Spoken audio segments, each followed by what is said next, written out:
Familia de hoy en Delaware, hoy tenemos a un invitado muy especial, Javier Marín, empresario de medios hispanos. Su vida ya en sí es una auténtica novela o telenovela, como ustedes quieran, pero hoy es noticia porque ha escrito un libro que trata sobre una historia muy especial, apasionante, intrigas, a ratos telenovela, a ratos detectivesca. Él nos va a hablar hoy de todo eso, porque en definitiva nos va a hablar de algo muy importante, cómo penetró la televisión latina en Estados Unidos. Así que te voy a preguntar lo primero de todo, el título de tu libro, porque no lo he dicho completo. Vamos allá. En vivo desde América, cómo la TV latina conquistó Estados Unidos. ¿Y cómo a alguien como tú, Javier, se le ocurre escribir acerca de este tema? Bueno, en realidad todo comenzó con una investigación para mi uso personal, porque como bien dijiste, soy empresario de medios, llegué a este país en el año 2000 y mi interés siempre era trabajar en medios de comunicación. Emigré desde Venezuela en el año 2000 con la intención de estar unos pocos años mientras Hugo Chávez dejaba de ser presidente y poder educar a mis hijos y educarme yo un poco más y después regresar. Desafortunadamente, como todos sabemos la historia de mi país hacia donde involucionó, eh, terminé buscando trabajo aquí en Estados Unidos, como muchos de nosotros que emigramos a esta nación. Y decidí, como no conseguía trabajo, estamos hablando del año 2001, September 11 sucede la tragedia de las Torres Gemelas y eso hace que el mercado de trabajo se deprima muchísimo. Y entonces decidí emprender un medio de comunicación hispano, en español, porque básicamente esa ha sido mi lengua con la cual también le dedicaba a medios de comunicación en mi país. Y entonces no hay ningún otro negocio gigante de los medios hispanos como sino Univisión y Telemundo, los dos canales de televisión más grandes. Y entonces decidí estudiarlos, estudiar de qué se trataba el negocio. No es que yo sea fanático del contenido de esos canales de televisión, pero sí me llamaba la atención lo gigante del tamaño de los negocios. Tantas críticas que existen de que el mercado hispano no es un mercado monolítico, de que existen diferentes comunidades, es cierto, pero Univision lo logró llegar a millones de hispanos y eso me intrigaba. Y ahí comencé el desarrollo de ese estudio para mi uso personal, como lo dije. Luego, a mediados del 2008, en 2010, decidí dictar una clase en una universidad, en Tufts University en Boston, sobre los medios de comunicación latinoamericanos y lo terminaba con la historia de Univision. Y así fui y me daba cuenta que nadie contaba la historia, y en el 2019 decidí contarla y publicarla. Leer tu libro es un viaje apasionante, una crónica que se remonta a los años 70, 80, pero nos hablas en él de personajes que quizás para los más jóvenes, para la gente ajena a medios, pues a lo mejor no les suena tanto quién es el león, el tigre, quién es René. Sí, en realidad son unos personajes fascinantes, dignas de otra telenovela, ¿no? Pero como bien lo dices, y el cómo fueron construyendo este canal de televisión, esta cadena de televisión, que se iba al mismo tiempo construyendo la comunidad inmigrante hispana en Estados Unidos. Eh, eso comenzó todo en los años 60, donde se adquiere un canal de televisión pequeño en San Antonio, Texas, pero no es sino hasta finales de los 70, cuando ya empieza también a crecer la comunidad hispana. En principio de los 80 ya éramos 9 millones de hispanos, y bueno, surgieron muchos caminos, parecía un laberinto para poder lograr un sueño de algunos visionarios de hacer un canal de televisión para informar a la cantidad de mexicanos. Al principio la primera visión de ellos era vamos a hacer el canal de los mexicanos en Estados Unidos. Y poco a poco los televidentes y los mismos ejecutivos que iban ellos contratando. Pero sí, los personajes que lideraron este sueño tenían que ser unos monstruos en todos los sentidos, emprendedores arriesgadísimos, como también soñadores de que era posible hacerlo, porque inclusive era contra las reglas. En los Estados Unidos en aquella época nada más existían 3 cadenas de televisión abierta privadas: ABC, CBS y NBC. O sea, no existía la televisión de cable, no existía el CNN que conocemos ahora, nada de eso existía. Y esta familia mexicana, Azcárraga, comenzando por la primera generación de el León, Emilio Azcárraga Vidaurreta, es quien intenta entrar a los Estados Unidos, y tenía un obstáculo, que era que los extranjeros nada más podían ser dueños de hasta un 25% de una cadena de televisión. O sea, una cadena de televisión tenía que ser 75% propiedad de estadounidenses. Y él era mexicano.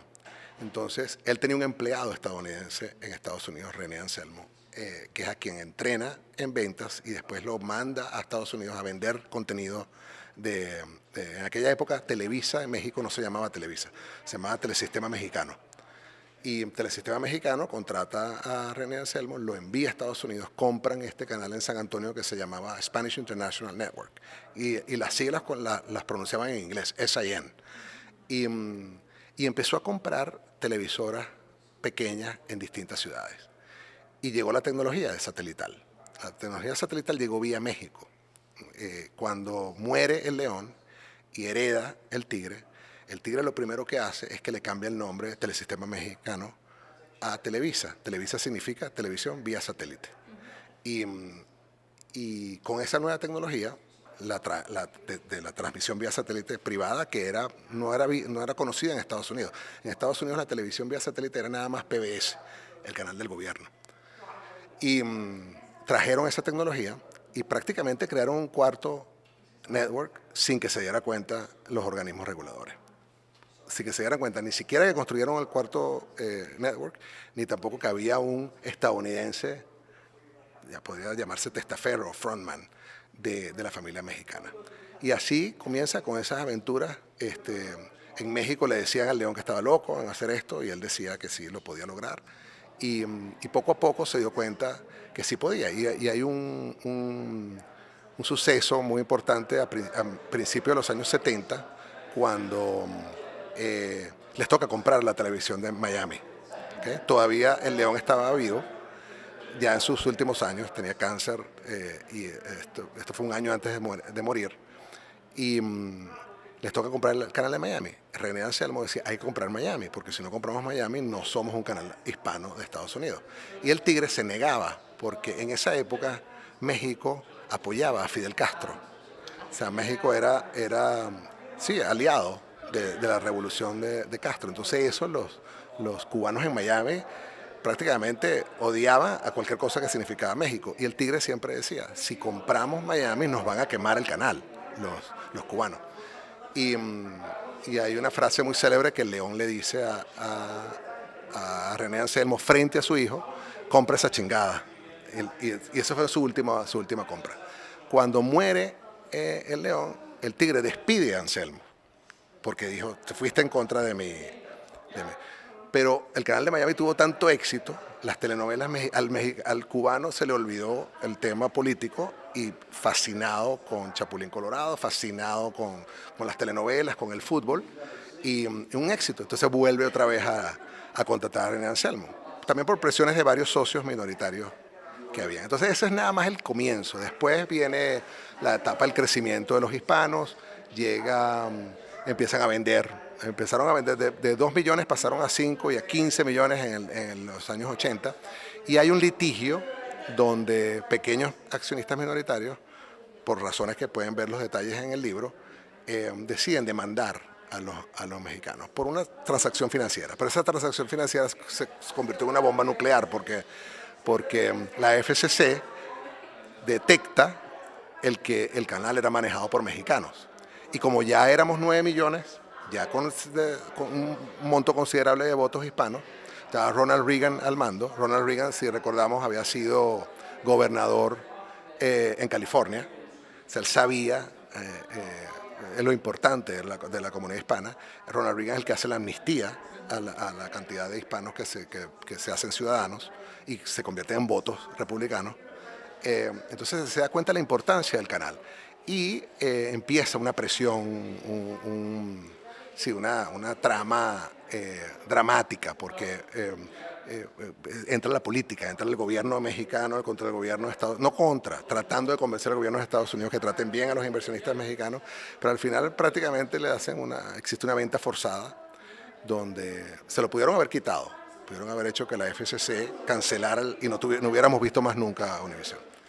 Entonces, esa etapa fue crucial, que yo considero que ahorita también es un momento muy crucial para entenderla y aprender de ella, porque en esa época existía una mitad de Estados Unidos que no quería que el canal fuera en español, que no quería la prosperidad de la comunidad hispana, y había otra mitad que sí quería el motor económico que representábamos. Y bueno, se ve que venció el lado, digamos, el lado bueno, ¿no? Que sí quería la evolución. Existe la venta forzada, pero lo dirige una jueza, Mariana Falser, de California, que exige que el canal se permanezca en español. Entonces, esa cadena, cuarta cadena, que prácticamente era el sueño de Ted Turner, de Rupert Murdoch, se tiene que quedar en español. Se la venden a Hallmark Cards, la empresa de las tarjetas de Navidad. Algo que totalmente irracional, porque es una compañía de Missouri.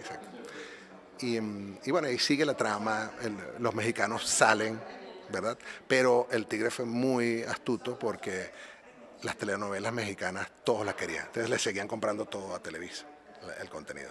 Y así después evoluciona y llega a los años 80, los años 86, compra Hallmark Cards en el año 91, Hallmark Cards la vende, vuelve otra vez el Tigre a Azcárraga, pero ya minoritario, ya no con el poder que tenía antes.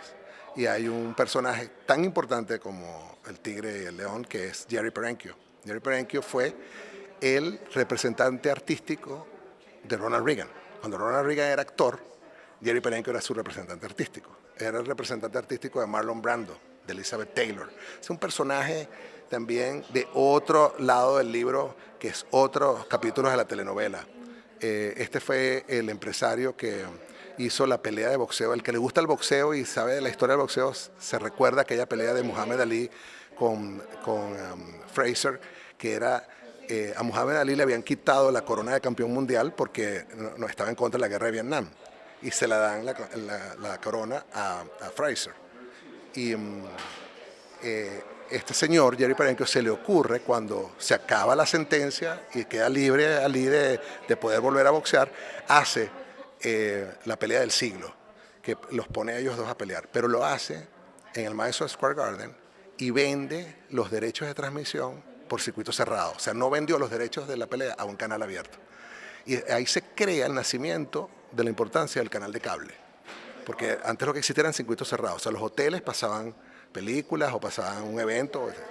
Y también esa historia de esa pelea se hizo famosa porque se creó lo que fue el glamour del boxeo. O sea, fue una pelea donde fue Barbara Streisand y fue Hugh Hefner, el de Playboy, mucha gente del jet set norteamericano. Ese es Jerry Perenchio, la persona que descubrió a Elton John. Por ejemplo, Elton John se hace famoso en Estados Unidos porque fue Jerry Perenchio quien lo vio en un bar tocando en Londres y se lo trae por un mes al bar Troubadour en Los Ángeles, y Elton John. Y claro, la relación con Ronald Reagan, habiendo sido su representante artístico, fue muy importante.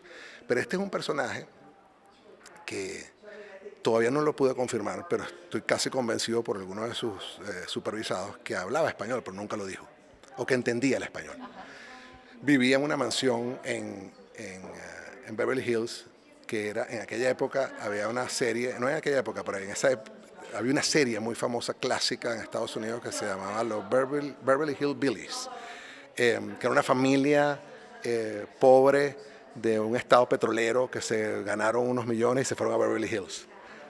Esa mansión la compró Jerry Perenchio en la vida real, y ahí es donde él vivía. Por cierto que esa mansión la compró ahora Lachlan Murdoch, el heredero de Rupert Murdoch. O sea que todavía esa mansión.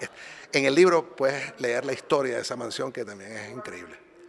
Y entonces viene esa etapa nueva con Jerry Perenchio, entra un empresario venezolano-cubano, Gustavo Cisneros también, que hace como un balance con el Tigre también, y empieza la época,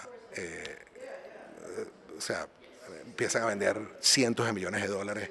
Explico por qué o sea, las razones, entra una etapa que los llamaron los banqueros la envidia latina, de Latin Envy, que todos querían ser parte del mercado hispano. Pero eso tiene varios personajes. Coca-Cola nombra un CEO cubano, se llama Roberto Goizueta. Él es el primer empresario global que dice hay que hacer el mercado hispano. Surgen existe el concierto, famoso concierto La Fiesta Hispana en el Madison Square Garden, donde también se demuestra la prosperidad del hispano. El hispano que emigra en los 80, que llega a los 30 millones, ya en el 90 ya eran 30 millones, pero ya mucho más próspero. Eran familias enteras que venían a educarse, a hacer familia, no los jornaleros de antes que simplemente venían, trabajaban y dejaban a las familias aparte. Esa evolución va en paralelo. El canal de televisión, la cadena de televisión, que se llamaba Spanish International Network hasta el año 86, que Hallmark Cards la cambia a Univision. Y Univision va creciendo como va creciendo la comunidad hispana. El leer tu libro descubrimos que no solamente es, como ya nos has dado en esta probadita, descubrir cómo un negocio que se crea de la nada prácticamente, que penetra en un país que no es el originario de su principal propietario en su momento, es no solamente aprender esa historia, sino también muchas otras historias, muestras, bocetos de la historia de Estados Unidos, de la historia mexicana, historias colaterales. Yo creo que la gente ya está como ansiosa de saber cuándo puede comprar ese libro, dónde puede comprarlo, cuándo lo vas a presentar. Háblanos un poquito más de esa parte del libro. Sí, el libro lo edita la empresa editorial española Planeta y va a salir en los dos idiomas, español e inglés, cosa que no es muy común que salgan al mismo tiempo, ¿no? La de español sale el 28 de octubre en todas las online principales, Barnes Noble, Amazon y espero en las principales librerías físicas en el país. Y si usted quiere, anime a la librería que esté cerca de donde están y los animan para que compren el libro. Y en inglés sale el 11 de noviembre, que también me interesa muchísimo que si conocemos gente que solo hablan inglés, los animemos a que adquieran el libro, porque es una historia que debemos saber todos. Una historia la gente cree que fueron unos mexicanos que abrieron Univision, no, es una mezcla de México con Estados Unidos, con los gobiernos, etc. Y como una persona me contaba hace poco, con un objetivo principalmente económico, de lograr el desarrollo económico de un país grande, necesita de nuestra comunidad. Y bueno, espero ir de tour con el libro en varias ciudades. El 13 de noviembre voy a estar en Austin, Texas. El 20 de noviembre voy a estar en el Book Fair de Miami. Vamos a estar en San Antonio, Texas, en Dallas, Boston, hasta ahora. El propio libro tiene una página web donde a medida que vayas aumentando el ciclo de conferencias y de lectures que vas a dar, se van a ir incorporando. ¿Cómo lo puede buscar la gente? Sí, a través de www.lifefromamericabook.com. Pues si hay algo más que tú quieras añadir, este es tu momento. Algo que sé que nos hemos dejado muchísimas cosas en el tintero. Se me ocurren un millón de preguntas. No sé si nos quieres compartir esas galeradas antes de entregar para publicación definitiva. Pues seguro que se las has entregado a amigos tuyos. Que te han hecho te han dado algún feedback, te han dado alguna. Si eso nos lo quieres compartir y cualquier otra cosa que tú quieras añadir, este es el momento. Me encantaría añadir que el contenido al cual estamos acostumbrados y que tanto nos gustó ver en Univision desde el Sábado Gigante, la historia de cómo nació Sábado Gigante, contada desde el punto de vista. Lo más importante es que este es un libro escrito sin intereses de ningún tipo. Yo nunca he trabajado con Univision. Hice negocios con Univision y nunca compartí con los antiguos propietarios lo que estaba haciendo, porque una vez que uno hace eso, empiezan los intereses a motivarte o a invadir tu trabajo de independencia. Entonces eso le garantizo al lector. Esto no está escrito por alguien Entonces la historia de Sábados Gigantes tiene sus altibajos. O por ejemplo, cosas extrañas que yo creo que muy poca gente sabe. El Chavo del Ocho y el Chapulín Colorado. El Chavo del Ocho era el más visto en Latinoamérica que el Chapulín. En Estados Unidos el Chapulín era más visto que en Latinoamérica. Y entonces hice una pequeña investigación del por qué. Y hay una entrevista a una persona mayor que dice algo muy bonito. Dice, lo que pasa es que nosotros cuando emigramos acá todos somos chapulines, porque somos superhéroes llenos de temor. Entonces esa crea una conexión directa entre la programación. Como llegó Cristina Saralegui, ¿no? Hallmark Cards llega y las primeras instrucciones que hace son muy estadounidenses. Queremos una ópera. Te salió, apareció Cristina Saralegui, que ya había estado invitada, muy exitosa. Pero después Cristina Saralegui hizo su propio línea editorial, muy interesante. Por ejemplo, ella decía, la mujer estadounidense busca rebelarse, la mujer hispana busca superarse. Decía, nuestro principal órgano del cuerpo no está entre las piernas, está entre las dos orejas. O también vemos la historia de programas como el Premios Lo Nuestro. Premios Lo Nuestro también fue Hallmark Cards, que dijo necesitamos un Grammy latino. Se le planteó a Grammy dijo no, eso no va a tener éxito. ¿Qué sucedió? Hicieron Premio Lo Nuestro, ¿y qué sucedió después? Apareció el Grammy latino. O sea, la evolución de la programación de Univision también es muy interesante aprenderla. Y por supuesto, hay un capítulo sobre el negocio de las telenovelas, para entender bien cómo funcionaba el negocio de las telenovelas y el rol de México en el mundo de las telenovelas. El fútbol fue parte de la programación desde que comenzó hasta hoy en día, vital en la programación. Y eso viene de México. O sea, el primer mundial que se vio a todo color en vivo en el mundo fue el México 70, 1970. Ahí fue la primera vez que salió Pelé. El primer ícono de fútbol fue Pelé. Y después vino Maradona, que también fue en México en el año 86. Y después vino Messi. Pero esas historias hay que entenderlas porque se creó esa imagen. México 70, entre México 70 del Mundial de Fútbol y hoy en día, antes eran 16 países los mundiales, hoy en día va creciendo. Entonces eso es por el negocio del fútbol, los derechos de televisión. O sea, es realmente fascinante lo que significó la evolución de Univision, no solamente en el mundo de la televisión, sino en la prosperidad de nuestra comunidad en Estados Unidos. Pues muchísimas gracias. Estoy segura de que ustedes, aunque él ha sido muy generoso, nos ha compartido muchas cosas, pero hay un millón de historias más, de historias dentro de la historia en este interesantísimo libro a punto de lanzarse al mercado y del cual les damos noticia en primicia.